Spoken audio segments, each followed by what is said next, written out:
Halo Sobat BM Bercerita. Assalamualaikum warahmatullahi wabarakatuh. Udah pada mandi belum? Mbok Evi Kusuma Dewi 42 tahun jam 8 malam waktu itu hari Jumat malam Sabtu tanggal 3 November tahun 2017 lagi ajak anjingnya jalan-jalan malam di sekitar perumahan Puri Gading Jimbaran Bali. Lagi asik jalan-jalan, tahu-tahu si Dogi ngegonggong terus. Si Dogi terus-terusan ngegonggong ke arah rumah yang di situ tinggal orang bule Belanda. Mbok Evi curiga karena sebab di rumah itu sama sekali nggak ada tanda-tanda kegiatan, nggak ada tanda-tanda kehidupan penghuninya. Si Mbok Evi juga curiga karena bau bangke yang busuk, sumbernya kayaknya dari situ. Si Mbok terus hubungin ketua klaster perumahan Amsterdam Puri Gading Jimbaran untuk cek-cek rumah, juga cari tahu keadaan Mr. Bule Belanda itu. Sebelum lanjut ke cerita, silakan ditekan tombol subscribe, juga di like dulu tombolnya.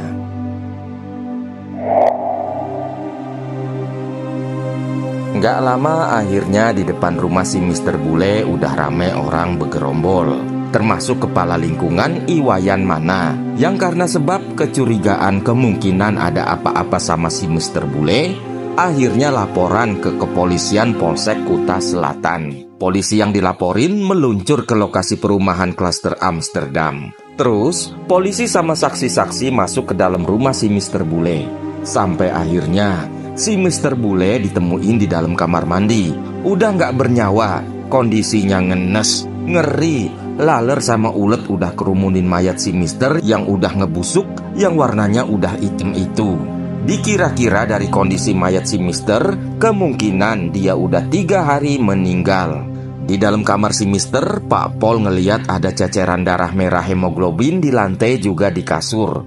Di situ ada juga kampak sama besi. Pak Pol juga nggak bisa temuin identitas paspor resmi si Mister.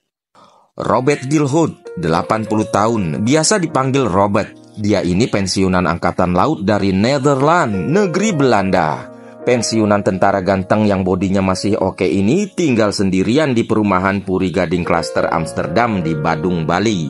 Kata tetangga-tetangga yang serba tahu, juga yang paling pengen tahu, si Mr. Robert udah tinggal belasan tahun di Bali. Udah dari awal-awal tahun 2000-an. Masih kata tetangga-tetangga si Bule Robert, bule ini orangnya tertutup. Jarang say hello, apalagi kongkow-kongkow sama-sama penghuni klaster. Mau itu sesama bule atau sama orang lokal. Tetangga juga tahu kalau si Robert ini orangnya temperamental, gampang ngomel, gampang ngamuk. Kalau dia udah ngomel, siapa aja yang diomelin pasti dibikin malu di depan orang banyak. Robert punya 2 rumah di Bali, satu di Puri Gading, satunya apartemen kondotel di Legian.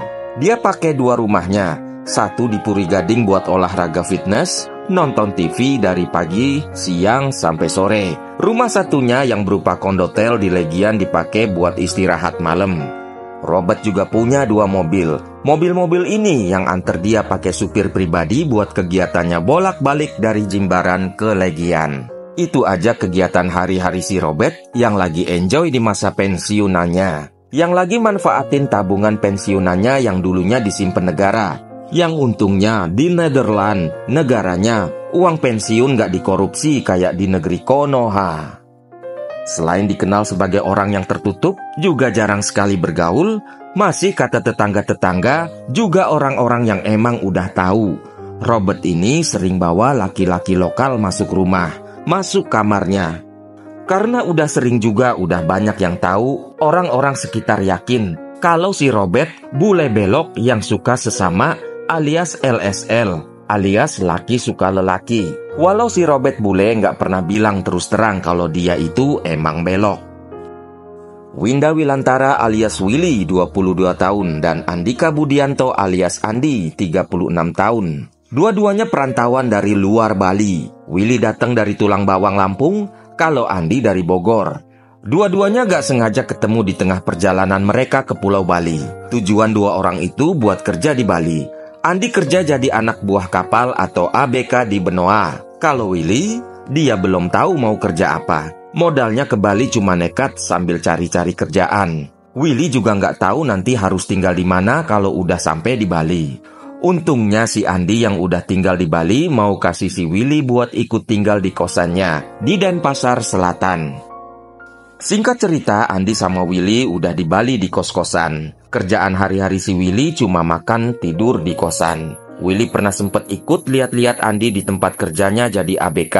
Tapi karena sebab dia ngerasa nggak sanggup jadi ABK yang kerjaannya berat, dia nggak ikutan Andi buat kerja di situ. Sampai akhirnya si Willy bosen di kos-kosan. Dia pamit buat cari kerja sendiri.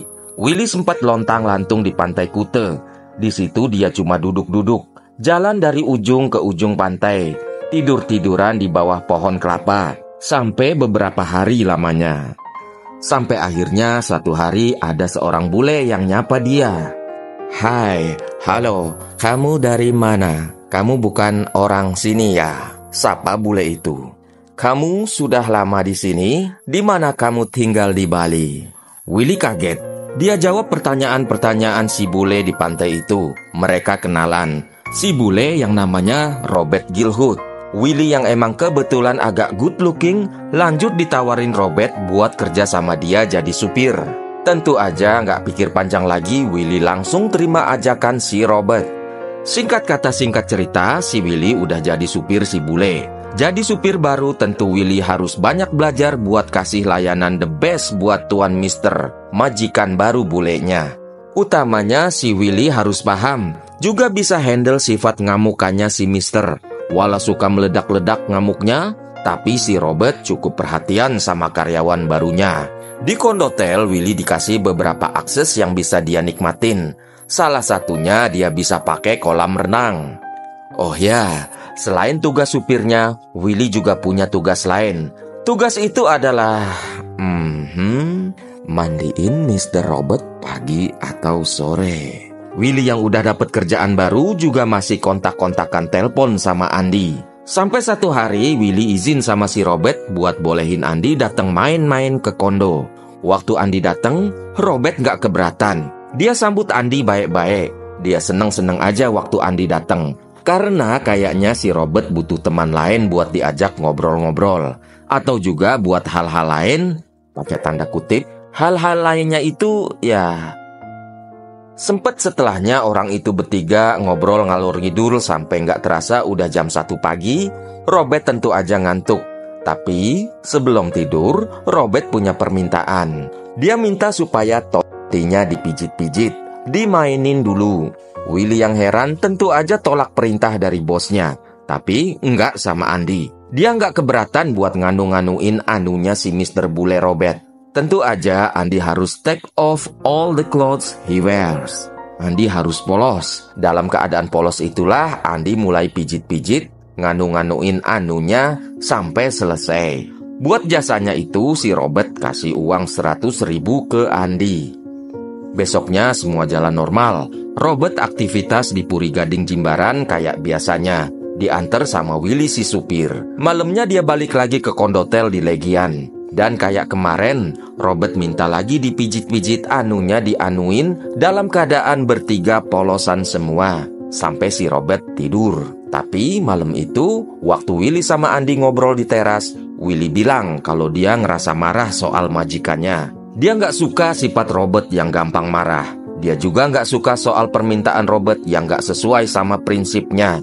Dan dari sinilah rencana buat habisin Robert. Semua direncanain. Jadi nantinya ujungnya mobil Robert mau dirampas sama orang itu berdua. Hari besoknya di rumah Robert di Jimbaran, kegiatan seperti kayak biasanya lagi. Waktu hampir sore, Willy minta Andi datang ke tempat Robert. Di sana mereka berdua diminta untuk cuci mobil. Abis itu bertiga mereka nonton TV bareng di ruang tamu. Sehabis agak lama mereka nonton TV di sofa ruang tamu, Robert minta Willy sama Andi buat mandiin Robert. Manjanya. Waktu itu Robert yang udah polos kayak ubur-ubur ikan lele, beruang madu le. Perintahin keduanya buat ikutan buka-buka bajunya. Willy waktu itu nolak. Dia mau pakai CD aja. Di dalam kamar mandi, Andi sama Willy bagi-bagi tugas. Willy yang mandiin, kalau Andi yang pijit-pijit, nganu-nganuin. Dan waktu semua udah selesai, Willy yang berdiri di pintu kamar mandi, dia bilang ke Robert kalau dia mau resign, mau berhenti kerja aja. "Bos, saya mau stop driver. Saya nggak tahan lagi, bos. Saya mau berhenti driver." Ngedenger itu Robert ngamuk. "What? Berdse, kowe orang jangan macem-macem. Kowe orang-orang kerja enak di sini. Tidak suka kowe orang bilang-bilang mau stop jadi supir. Kowe orang jangan macem-macem ender." Robert emosi, dia jambak rambut Willy. Willy nggak terima, dia dorong badan Robert yang tinggi gede keker sekuat tenaga sampai Robert kejungkel di kamar mandi. Andy yang masih bugil polos, dia belain Willy. Dia bekep mulut Robert. Willy ambil besi barbel yang udah disiapin di atas kasur. Bang, bang, bang. Dia antem kepala Robert berkali-kali. Andy juga nggak mau ketinggalan. Bang, bang, bang. Dia ikutan pukul kepala Robert. Willy ambil kampak dari dapur. But pakai kampak itulah akhirnya Robert kehilangan nyawanya. Setelahnya Willy, Andy segera jarah harta benda Robert. Di situ ada uang yang didapat 1,8 juta perak. Dan akhirnya dua orang itu kabur dari TKP sambil bawa mobil Mercy merahnya si Robert. Dalam rangka kaburnya, Willy, Andy sempat mampir ke Lumajang kerabat Willy. Lanjut lagi tujuan Sumatera lewat Yogyakarta, Tasikmalaya sampai di Garut. Di Garut bensin habis, uang rampokan juga ludes. Mobil coba dijual, ditawar-tawarin ke bengkel, tapi nggak ada yang mau. Sampai akhirnya ada dermawan yang baik hati, kasih mereka duit buat beli bensin. Mereka lanjut, sampai akhirnya tanggal 30 Oktober 2017, sampai di Pelabuhan Merak. Karena sebab nggak punya lagi ongkos buat bawa mobil naik kapal feri, mobil ditinggal begitu aja di sekitaran pelabuhan. Willy sama Andy akhirnya nyebrang. Sampai di Kalianda, berdua itu nginep di tempat temen Willy. Sampai besok paginya waktu Andy bangun, tahu-tahu Willy udah nggak ada lagi. Dia ngilang sendirian. Andy yang nggak tahu harus bikin apa, akhirnya dia pulang sendirian ke Bogor, ke tempat asalnya. Kenyataannya, Willy yang ngilang pagi-pagi, rupanya dia balik lagi ke Merak. Dia masih susah payah usahain supaya mobil Robert bisa dijual. Sampai akhirnya ada satu orang yang mau tuker ban mobil EPV-nya sama mobil Mercy Robert. Tapi ya, karena emang beda kasta, jadinya nggak cocok. Willy gagal dapet duit. Sebenarnya waktu Willy bongkar-bongkar ban mobil, ada petugas yang kebetulan lagi patroli. Petugas sempat curiga sama gelagat Willy yang bekutet mati-matian sama mobil mewah merah pakai plat Bali itu. Petugas curiga, dia cek data-data SIM STNK. STNK ditunjukin, tapi SIM Willy nggak punya. Waktu itu petugas belum terima kabar soal kematian Robert. Willy yang minta izin ke toilet dibiarin aja, karena emang nggak ada kecurigaan apa-apa. Akhirnya Willy berhasil kabur lagi, balik nyebrang ke Lampung. Kasus ini bisa terungkap atas penemuan mayat Robert di rumahnya.